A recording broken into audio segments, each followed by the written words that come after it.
You guys, it's finally time.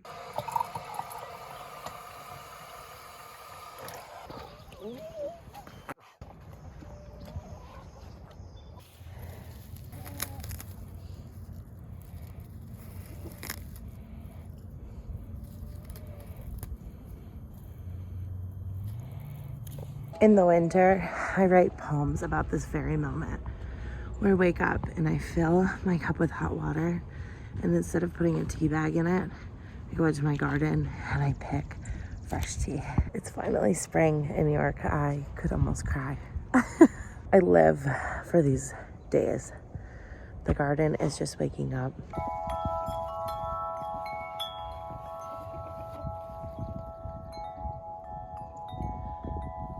Here in my green stalk, I have some peas planted. Here I have some onions I started from seed. You actually are supposed to give onions a haircut when you start them this way because it makes them more rugged. So I'm just cutting them almost in half, and it's amazing how fast they grow and get strong when you do that. We all need a haircut in the spring. Here are some peonies and dahlias peeking up, waking from their slumber.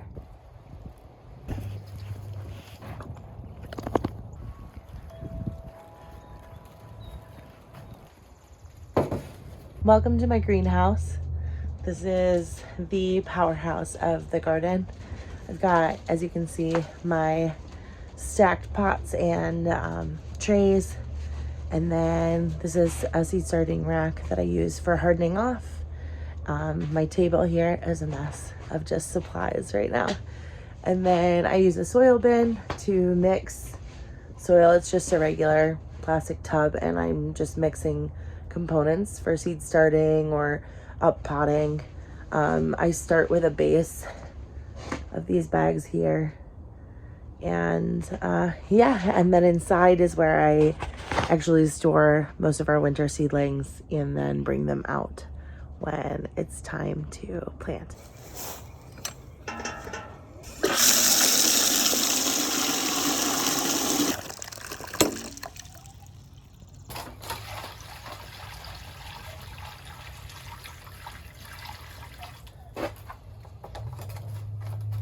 If you're new here, welcome. I'm Kristina.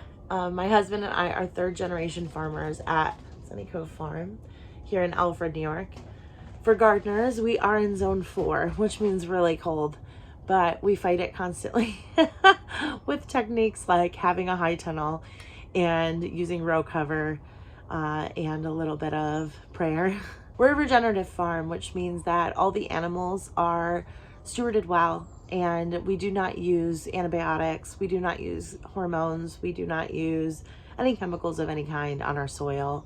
Our animals, when they get sick, we use homeopathics and natural herbs, but mostly we prevent illness by just giving them a good life and nourishing them with minerals and really high quality grass. We don't feed our cows grain ever. And in the soil, we never use chemical amendments. We use all natural substances, compost teas, bone meal, things like that. And it's been such a journey. I'll tell you more of my story in future videos if you want to hear it. But I didn't grow up this way. And I just felt called to the land, met a cute farmer, and here we are almost 15 years later. So today I just want to catch everybody up on what's been going on in our life and introduce this new format of videos. In the past, we've done a lot more instructional videos that are formal, me sitting behind a table. But I really want to give you guys an insight on what we're doing here on the farm and just what's going on, keeping our CSA members up to date and anybody else that wants to follow along on our journey. And that way I can answer questions. So if you have any, let me know in the comments below. It's a lot easier to touch base in this way. And we also are really active on Instagram and Facebook, so you can follow in our stories. I may answer questions over there as well. This last month was really trying. Thank you for everybody that was praying. Our son was actually involved in an accident. He was working on the four-wheeler. We're not quite sure of the full details, but his hand did get pinched and crushed, and that landed us in the hospital for almost a week. It was extremely unexpected, and it gave me a lot of time to think. This is really the first major accident we've had on the farm. We've been really fortunate, even with 3 generations, to not have anybody lose a limb. But unfortunately, Kedrick, our son, did lose half his finger, his right index finger. It still stings to say that. We're definitely grieving. I know that many people have shared stories of resilience, and it's been heartwarming to hear that.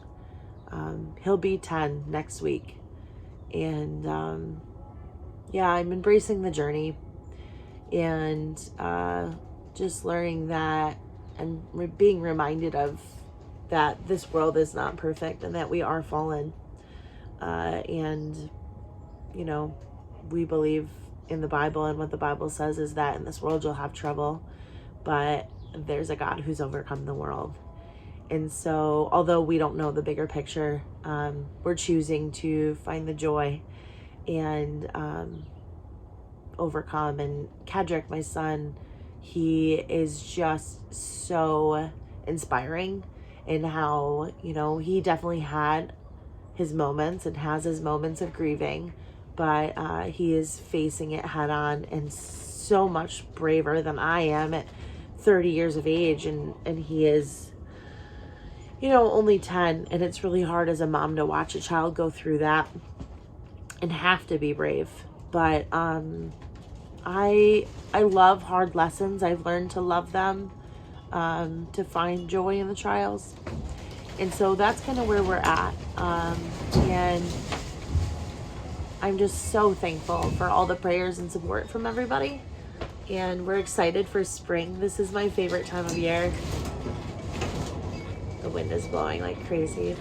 And I'm going to get some things planted in the garden, some bachelor buttons, and I don't know, I'm going to take a risk on some things. I might plant out some beans. We have peas already, and yeah, we'll just see. And I'm being more intentional on slowing down and being more present with Kedrick as he navigates this grieving time, and then my other children too. Kelby, my husband, who's the primary dairy farmer, and I have 4 children.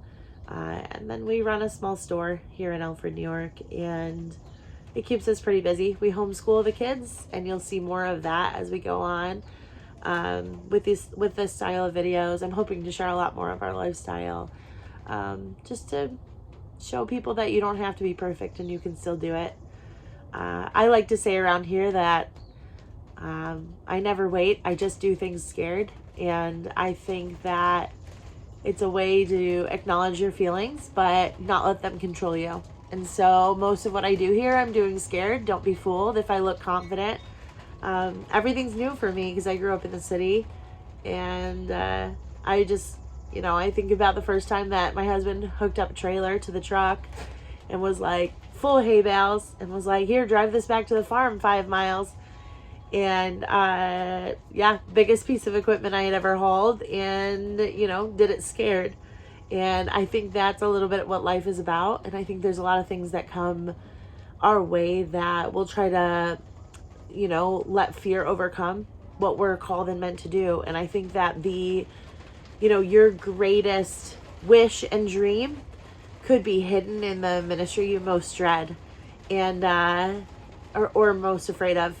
So if there's something that you're thinking about today, or that, you know, you just can't get off your heart, but it feels scary and it feels big, I just want to encourage you today to just lean into that and do it scared.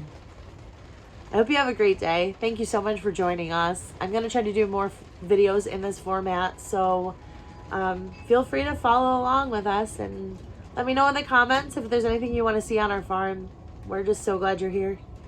Happy spring, everybody.